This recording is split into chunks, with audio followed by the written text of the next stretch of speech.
ਅਸੀਂ 1 ਮਹੀਨੇ ਦਾ ਕਿਰਾਇਆ ਨਾ ਦਈਏ, ਅਗਲਾ ਮਾਲਕ ਮਕਾਨ ਭਲਾ ਕੀ ਕਹਿੰਦਾ ਹੈਗਾ, ਚੱਲ ਓਏ ਕਿਰਾਇਆ ਦੇ। ਸਮਝ ਆ ਗਈ? 10 ਤਰੀਕ ਹੋ ਗਈ ਏ, ਸਮਝ ਆ ਗਈ? ਅਸੀਂ ਕੀ ਕਰਨੇ ਆ ਜੀ? ਸਾਡੇ ਛੋਟੇ ਛੋਟੇ ਬੱਚੇ ਇਹਨਾਂ ਦੇ ਇਧਰ ਕਰਜ਼ਦਾਰ ਬਣੇ ਨੇ, ਇਹਨਾਂ ਦੇ ਮੇਕਅਪ ਨਹੀਂ ਖਤਮ ਹੁੰਦੇ, ਇਹਨਾਂ ਦੇ ਪ੍ਰੋਟੋਕੋਲ ਖਤਮ ਨਹੀਂ ਹੁੰਦੇ। ਸਮਝ ਆ ਗਈ? ਸਾਡਾ ਗੈਸ ਦਾ ਬਿੱਲ ਆਈ ਜਾਵੇ ਨਾ, ਤੇਰੇ ਮਾਲਕ ਮਕਾਨ ਕਹਿੰਦਾ ਹੈਗਾ ਪਹਿਲੇ ਇਹ ਤਾਰੋ ਹੈਗਾ, ਤੁਹਾਡੇ ਘਰ 'ਚ ਜਨਾਜ਼ਾ ਪਿਆ ਹੈਗਾ ਉਹ ਬੰਦ ਕਰੋ, ਪਹਿਲੇ ਬਿੱਲ ਤਾਰੋ। ਅਸੀਂ ਕਿਹੜਾ ਇਧਰ ਜੁਰਮ ਕੀਤਾ ਹੈਗਾ? ਮੈਨੂੰ ਦੱਸੋ ਤੇ ਸਹੀ ਨਾ। ਇੱਕ ਚੀਜ਼ ਹੈਗੀ ਹੈ, ਮੈਂ 14 ਪੀਸ ਲੈ ਕੇ ਆਇਆ ਉਤੋਂ ਗੁਨਾ ਕੇ ਆਇਆ, ਠੀਕ ਹੈ। ਇਹਦੇ ਵਿੱਚੋਂ ਇੱਕ ਘੱਟ ਹੋ ਜਾਂਦਾ, ਉਹ ਮੈਨੂੰ ਪਤਾ ਹੈਗਾ ਮੈਂ ਕਿਸ ਤਰ੍ਹਾਂ ਪੀਸ ਦੇਣਾ ਹੈ। ਰਾਤ ਨੂੰ ਮੈਂ ਆਪਦਾ ਹਿਸਾਬ ਕਲੋਜ਼ ਕਰਕੇ ਜਾਣਾ ਹੈ। ਸਮਝ ਆ ਗਈ? ਇਹਨਾਂ ਨੂੰ ਨਹੀਂ ਪਤਾ ਹੈਗਾ, ਇਹਨਾਂ ਨੇ ਸਾਨੂੰ ਇੱਧਰ ਕੋੜੀਆਂ ਦੇ ਭਾਅ ਵੇਚਿਆ ਹੈਗਾ। ਇਹਦੇ ਨਾਲੋਂ ਸਾਨੂੰ ਨਹੀਂ ਚਾਹੀਦੀ ਆਜ਼ਾਦੀ, ਅਸੀਂ ਗੁਲਾਮ ਰਹਿੰਦੇ ਠੀਕ ਸੀ। ਬਾਹਰ ਦੀਆਂ ਕੰਟਰੀਆਂ 'ਚ ਕੀ ਹੁੰਦਾ ਹੈ? ਇਹੋ ਹੀ ਹੁੰਦਾ ਹੈ ਕਿ ਉੱਥੇ ਜਾ ਕੇ ਚਪੜਾਸੀ ਦੀ ਜ਼ਿੰਦਗੀ ਗੁਜ਼ਾਰਨੀ ਹੈ। ਸਾਨੂੰ ਨਹੀਂ ਆਜ਼ਾਦ ਹੋਣਾ ਚਾਹੀਦਾ ਸੀ, ਸਾਨੂੰ ਕੈਦ ਹੋਣਾ ਚਾਹੀਦਾ ਸੀ, ਸਾਨੂੰ ਆਜ਼ਾਦੀ ਨਹੀਂ ਚਾਹੀਦੀ। ਅਸੀਂ ਆਜ਼ਾਦ ਹੋ ਕੇ ਵੀ ਕੈਦ ਹਾਂ। ਦੱਸੋ ਨਾ, ਤੁਹਾਡੇ ਜੋ 4 ਬੱਚੇ ਹੋਣ ਹੈ, 15-20 ਹਜ਼ਾਰ ਤੁਸੀਂ ਕਮਾਉਂਦੇ ਹੋਵੋ ਜਾਂ 35-40 ਹਜ਼ਾਰ ਕਮਾ ਲੈ ਰਹੇ, ਠੀਕ ਹੈ। 40 ਹਜ਼ਾਰ ਦੇ ਵਿੱਚ ਦੱਸੋ 15 ਹਜ਼ਾਰ ਤੁਹਾਡੇ ਘਰ ਦਾ ਕਿਰਾਇਆ, 6-7 ਹਜ਼ਾਰ ਰੁਪਇਆ ਤੁਹਾਨੂੰ ਬਿੱਲ ਆ ਗਿਆ, ਠੀਕ ਹੈ। ਕਦੇ ਉਹ ਘਰ 'ਚ ਇਹਨਾਂ ਨੇ ਚੱਕਰ ਲਾਏ ਨੇ? ਉਹ ਕਿੰਨਾ ਕੋਲ ਪੈਸੇ ਹੈਗੇ ਨੇ, ਪ੍ਰੋਟੋਕੋਲ ਹੈਗੇ ਨੇ, ਗੱਡੀਆਂ ਹੈਗੀਆਂ ਨੇ, ਉਹਨਾਂ ਨੂੰ ਬੁਲਾ ਕੇ ਇਵੈਂਟ ਤੇ ਬੁਲਾ ਕੇ ਕਹਿੰਦੇ ਹੈਗੇ ਨੇ ਇਹ 10 ਕਰੋੜ ਆਪਕਾ, ਇਹ 20 ਕਰੋੜ ਆਪਕਾ, ਇਹ ਗਾੜੀ ਆਪਕੀ। ਉਹ ਕਦੇ ਗਰੀਬ ਨੂੰ ਵੀ ਪੁੱਛਿਆ ਹੈਗਾ? ਉਹ ਕਿਹੜਾ ਤਾਜ਼ਾ ਕਮਾਉਣ ਵਾਲਾ ਹੈਗਾ, ਉਹਨੂੰ ਕਦੇ ਪੁੱਛਿਆ ਹੈਗਾ ਕਿ ਰਾਤ ਨੂੰ ਤੂੰ ਇੱਥੋਂ ਕੀ ਲੈ ਕੇ ਗਿਆ? 100 ਰੁਪਏ 200 ਰੁਪਏ ਪਰ ਪੀਸ ਮਗਰੂ ਬਚਦਾ ਹੈ।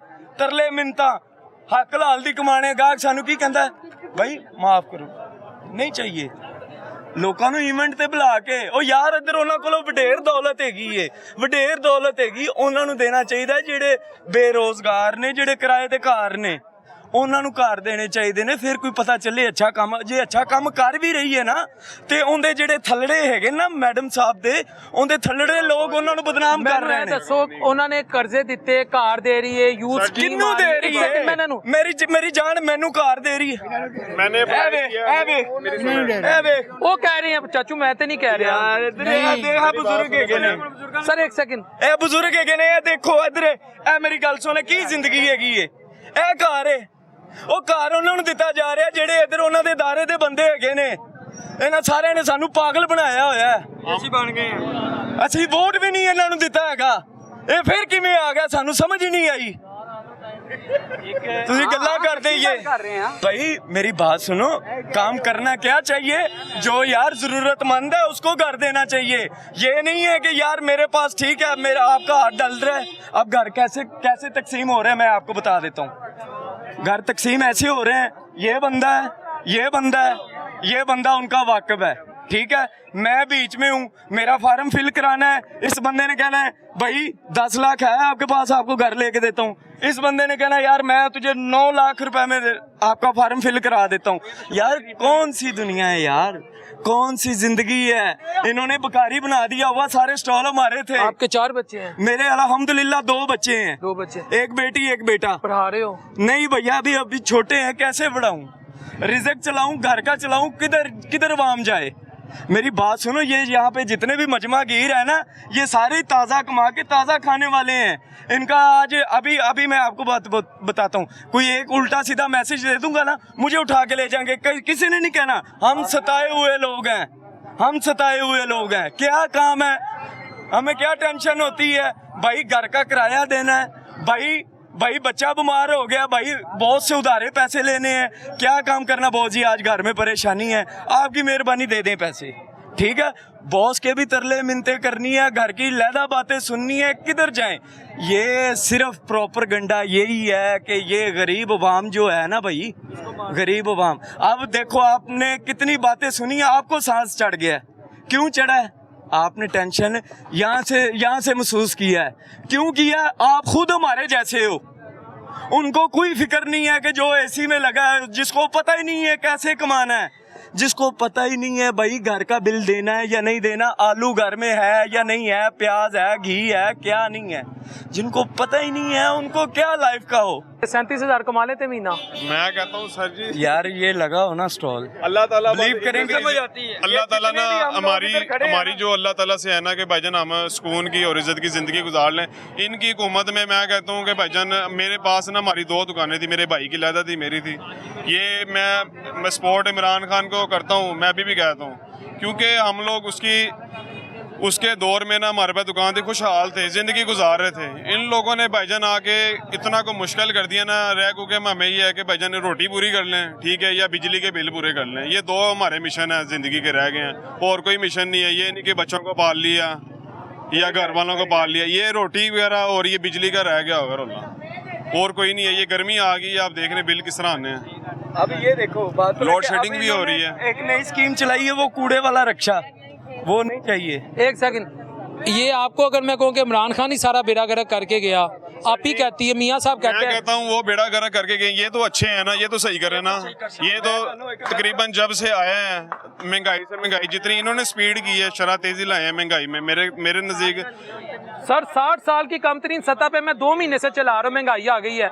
अब तो वो आज से 60 साल पहले जो महंगाई थी ना, अब वो लेवल है। सर जी मैं वही आपको बात करूं कि एक आम इंसान का ना गुजारा करना बहुत मुश्किल हो गया हुआ, जो हक लाल कमा रहा है। हमारे नज़दीक तो यही चाह रहे हैं कि लोग सड़कों पे चोरियां करें, ठीक है, या इधर उधर एक दूसरे से कह लें कि मोबाइल छीन लें, इस तरह के काम करें। ये तो क्राइसिस में इजाफा होना है, क्योंकि ये जो बेरोजगार कर रहे हैं लोगों को भाईजान, जिनके स्टॉल नहीं लग रहे, मुझे बताएं उन्होंने क्या करना है।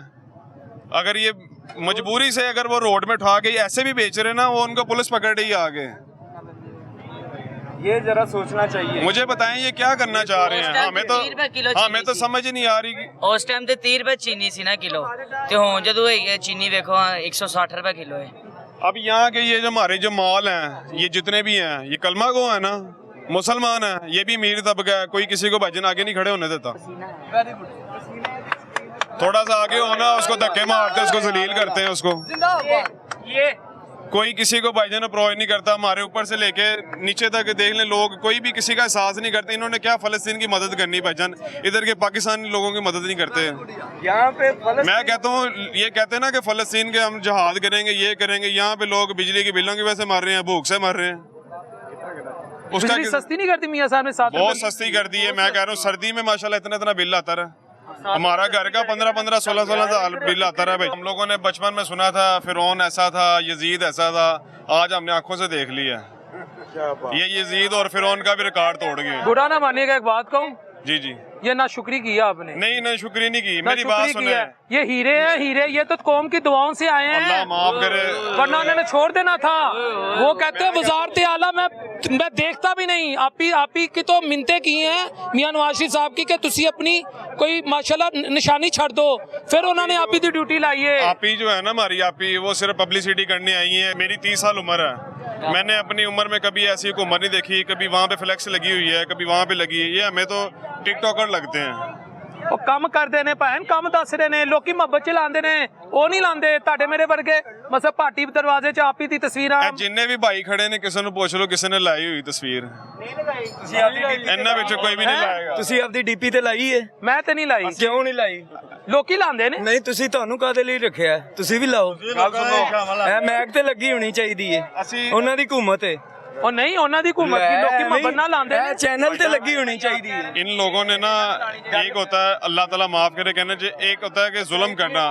जुल्म की आपने आप ही कहा है, आपको कुछ उसने दिया है, सही बताना आपने दिया है, हक की बात करना है, कुछ नहीं दिया ना। वो आप ही कम कर दिए। काम नहीं है जी, इन्होंने एक भी यार मैं ना झूठ नहीं बोलता हूँ, हक सच की बात कर।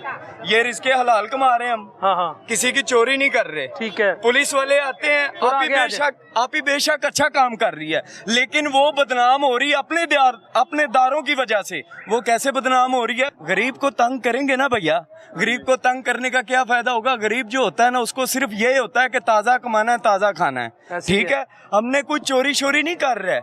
यहाँ पे क्या होता है, यहाँ पे एक बाल टाउन क्रीम ब्लॉक के अंदर ये मुहाजरा है कि आप ही ने, ठीक है, फट्टे उठाए हैं आप ही ने, ठीक है, लेकिन वो मामला क्या है जी, SHO को 2000 दो, उसको 2000 दो, उसको 2000 दो, चलो थाने में क्या पाउडर ਕਸੂਰ बेच ਤੇ रहे हैं। ਤੁਹਾਡਾ ਹੈ, ਤੁਸੀਂ ਕਹੋ ਆਪੀ ਦੀ ਹਕੂਮਤ ਹੈ, ਇੱਥੇ ਤੇ ਰਿਸ਼ਵਤ ਦਾ ਸਵਾਲ ਹੀ ਪੈਦਾ ਨਹੀਂ ਹੁੰਦਾ। ਮੈਂ ਕਹਿੰਦਾ ਆਪੀ ਬੇਸ਼ੱਕ ਆਪੀ ਦੀ ਵਜ੍ਹਾ ਤੋਂ ਆਪੀ ਦੀ ਰਿਸਪੈਕਟ ਖਰਾਬ ਕੀਤੀ ਜਾ ਰਹੀ ਹੈ, ਕਿਹੜੇ ਥੱਲੜੇ ਲੋਕ ਹੈਗੇ ਨੇ। ਆਪੀ ਚਾਹੇ ਬੇਸ਼ੱਕ ਪਹਿਲੇ ਦੀ ਨਹੀਂ ਗੱਲ ਕਰ ਰਿਹਾ, अच्छा काम कर रही होनी मेरी है। बात सुने, आप कह रहे हैं आप ही ये कर रही है, जो ये लोगों का सामान लेके जा रहे हैं, जो रूला फेर रहे हैं, वो सही कर रहे हैं, मुझे बताएं। यही तो बात जो लोगों का लाखों रुपए का सामान मेरी है, बात सुनो। किसी के कूलर उठा लिए, किसी का क्या उठा लिया, ये कौन ਦੀ ਰੇੜੀ ਚੁੱਕੀ ਗਈ, ਇੱਥੇ ਪਾਪੜਾਂ ਵਾਲੇ ਦੀ ये कोई ਨਹੀਂ, ਕਹਿ इंसानियत ਰਹੇ ਨੇ है? 2-2000 ਰੁਪਏ ਅਸੀਂ SHO ਨੂੰ ਦੇਣੇ, ਉਹਨਾਂ ਨੂੰ ਦੱਸੋ ਆਪੀ और ਦੀ सर जी ਹਕੂਮਤ सारे ਹੈ। पैसे लेके जाते हैं, हर बंदा पैसे लेता है यहाँ पे, नीचे से लेके ऊपर तक करप्शन से ਤੁਸੀਂ भरा हुआ ਦੱਸਿਆ है। ਨਹੀਂ ਕਿ ਆਪੀ ਨੂੰ ਪਤਾ ਲੱਗਿਆ ਮੁਅੱਤਲ ਕਰ वो ਦੇਗੀ। खुद माशाल्लाह इसी तरह के हैं।